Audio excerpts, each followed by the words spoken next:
vi você chegando, mas podem entrar. Acomodem-se, porque hoje é dia de escutar as teorias que de tão insanas farão sua mente explodir. Eu te garanto que você não ouviu essas teorias de Super Mario Bros., Bob Esponja, Sonic e God of War em lugar nenhum, pois elas vêm diretamente do universo paralelo da Terra de Ninguém. Você vai expandir os horizontes depois desse vídeo. Tá preparado para ver essas obras sob uma perspectiva nunca antes aventada? Infâncias serão destruídas, mas depois da vinheta.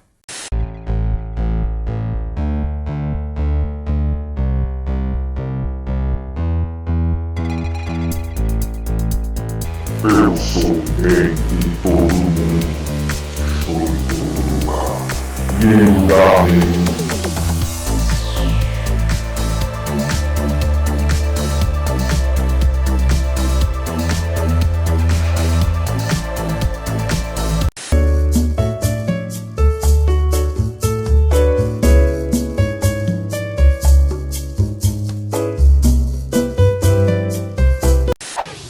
Super Mario Bros. Super Mario Bros. É um jogo revolucionário, mas simples, de história igualmente simples. Um encanador, cruzando um mundo mágico, tentando resgatar a princesa de um terrível vilão. Mas essa é a camada superficial da história. Vamos nos afundar nos detalhes, analisando minuciosamente cada aspecto da história e gameplay, até conseguirmos penetrar a camada mais profunda. Absorvendo todas as nuances da história, chegamos na conclusão. Super Mario Bros. É uma metáfora para relacionamento amoroso. Vamos agora destrinchar todos os elementos que sustentam a teoria. Mario é o típico herói fora dos padrões da época. Gordinho, baixinho, encanador. É a representação do homem comum. O objetivo do jogo é passar as fases, chegar no castelo e libertar a princesa. Mas geralmente, quando chegamos no fim de um castelo, temos a desanimadora notícia que a princesa está em outro castelo. Podemos então assim compreender que a princesa seria a representação da alma gêmea, a mulher ideal, que passaria toda a vida com ele. Os castelos seriam a metáfora para a tentativa de um relacionamento com alguém, mas que no fim acabou não dando certo, fazendo o nosso herói voltar à busca pela sua alma gêmea. A fase é a provação e desafios que têm que ser superados para conquistar o castelo, que, como vimos anteriormente, é uma metáfora para relacionamento. E que desafios são esses que têm que ser superados? A insegurança, medo, baixa autoestima, tudo que te impede de chegar na crush. Bowser, vilão que sequestra a princesa, representa um relacionamento abusivo e controlador. Assim como o homem vai passar por diversos relacionamentos com pessoas incompatíveis até encontrar a parceira ideal para ele, a mulher geralmente também terá que passar por isso. E uma vez que ela conseguir romper as amarras de um relacionamento tóxico, poderá entrar em um relacionamento com a pessoa ideal. O homem comum poderá enfim ser feliz para sempre com sua alma gêmea. Super Mario Bros. 2, versão do Japão, Super Mario Bros. 3, Super Mario World, seguem a mesma dinâmica, representam a mesma coisa, porque todos têm esse mesmo conceito e esses mesmos elementos. Ou seja, seguem as mesmas premissas. Primeira teoria chegou ao fim. Seria Mario um talarico?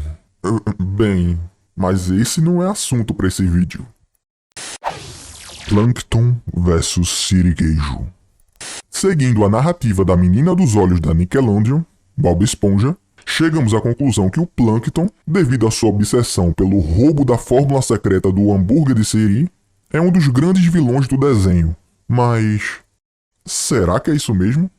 Ou será que essa é apenas uma perspectiva que a série te induz a ter com base num recorte manipulado, porque o Plankton se opõe aos protagonistas? Quem é vilão ou mocinho nessa história? Vamos aos personagens e o que eles representam. Senhor Sirigueijo é um homem ganancioso. Olá, eu gosto de dinheiro. Explora seus funcionários. Olá, desculpe, senhor, já fechamos. Pois não do Siri Cascudo que posso servir. Pizza. Possui o Siri Cascudo, a rede de fast food mais bem sucedida da fenda do biquíni. Vejo como uma representação de uma empresa consolidada no ramo de fast food. Plankton. Geralmente mal-humorado, Sem funcionários, tem apenas uma inteligência artificial para o auxiliar. Vive resmungando devido ao fracasso da sua lanchonete, o balde de lixo. O que é agora? O mesmo problema, olha, vazio de novo. E o que vai fazer a respeito? Eu não sei mais o que fazer. E tenta de toda forma descobrir a fórmula secreta do hambúrguer de Siri. Plankton, nessa teoria, seria a representação de um pequeno empreendedor.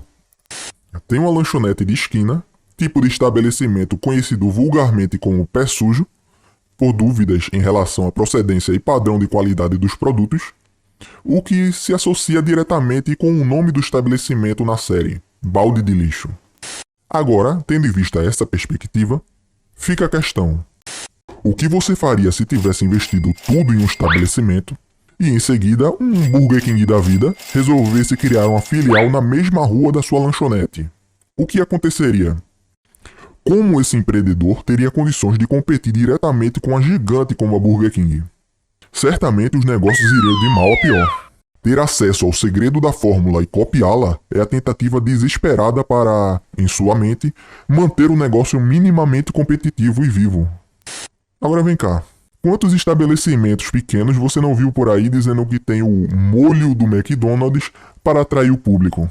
Plankton seria um pequeno empreendedor apenas tentando sobreviver nesse mundo cão? Ainda acha que ele é o grande vilão da história? Olá, contribuinte. Sou Ninguém de Monóculo, auditor fiscal da Terra de Ninguém. Sinto informar que a segunda metade desse vídeo ficou retida em Curitiba, e é necessário pagar a taxa de 1 like para que esse vídeo seja liberado.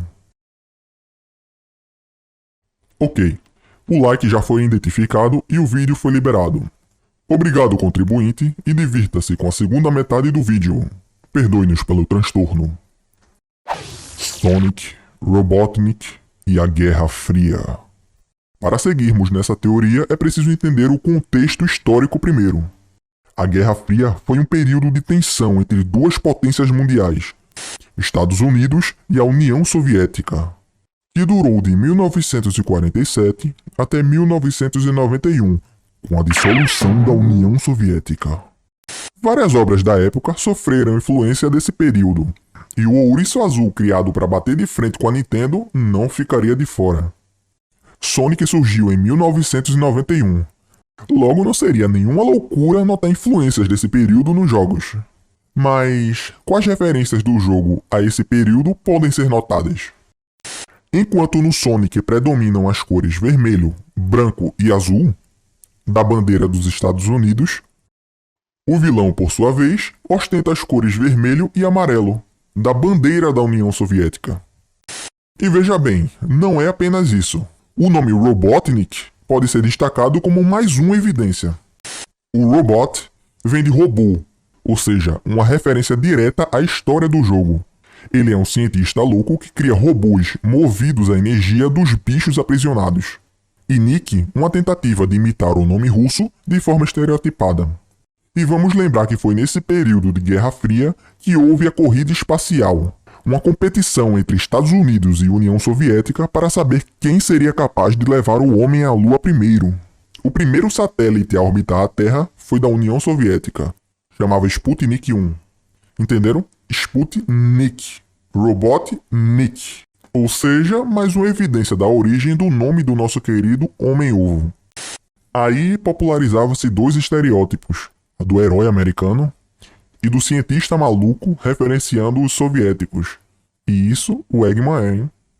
Tá pensando o quê? Terra de ninguém também é cultura. O que representam Brock e Sindri? Os irmãos Brock e Sindri do reboot do God of War, apesar de serem baseados em algo já existente e consolidado, a mitologia nórdica, é possível notar uma identidade própria que a Santa Mônica colocou neles, por meio da personalidade, que chamamos também de liberdade artística.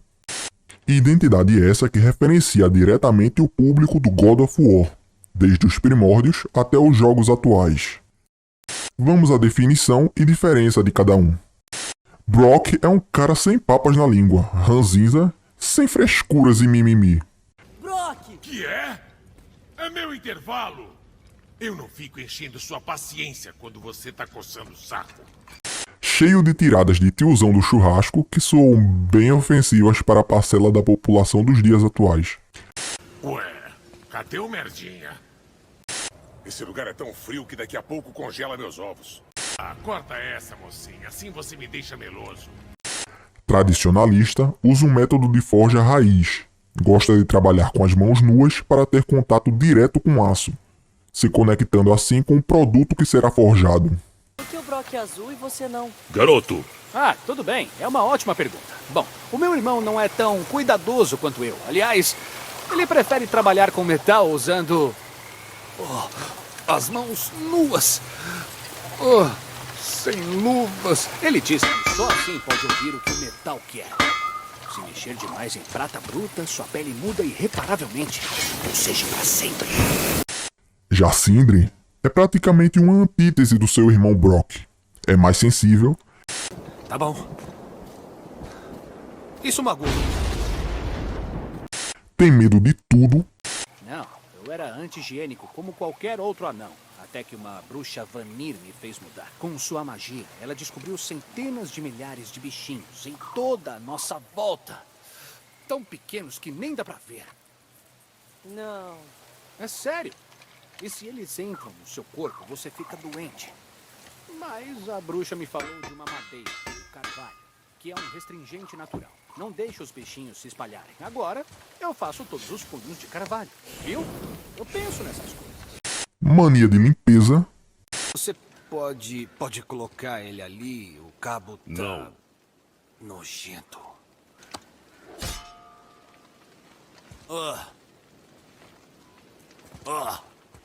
sempre polido e contido, como se estivesse pisando em ovos o tempo todo, e vive engolindo sapos. O mundo é hostil. Seu método de forja é mais moderno e delicado. é uma arma. Armadura ou algum instrumento de guerra, já que sou o mestre disso? Não? Então esquece. Mesmo que eu quisesse fazer esse treco inútil, eu ia estragar minhas ferramentas com uma coisa tão delicada e feminina. É só revestir. Uma soldagem com resíduo mineral, camadas finas, trocar o revestimento. Sempre com luvas, seguindo um rigor para a higiene. É sabido agora que existem duas categorias de fãs de God of War. O Boomer, que acompanhou a série desde os primórdios no PlayStation 2, com a mitologia grega, e a nova geração, a Zoomer, que acompanha a franquia desde a mudança de estilo de jogo e mitologia, agora nórdica. Agora acho que vocês já estão fazendo ideia de onde eu tô querendo chegar com esse ponto, né? Vemos características em comum entre a parcela Boomer do público e a personalidade do Brock. E o mesmo acontece com o público Zoomer em relação à personalidade do Sindri. Cada público tende a conectar-se, se identificar no geral com um personagem. Seriam esses personagens uma tentativa do estúdio de homenagear os dois tipos de público? Uma carta de amor aos fãs? É legal ver vocês juntos. Mas a runa na sua marca ficou diferente. É o preço por reforjar o que quebrou. Eu sabia. Vocês dois se amam. E isso é tudo, pessoal. O que acham dessas teorias? Concordam com elas? Encontrou algum furo?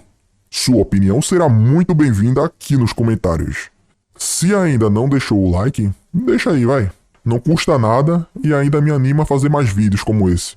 E claro, se inscreva, é fundamental para que o canal cresça. E por hoje é só, pessoal. Obrigado pela companhia e as portas estarão sempre abertas. Até a próxima!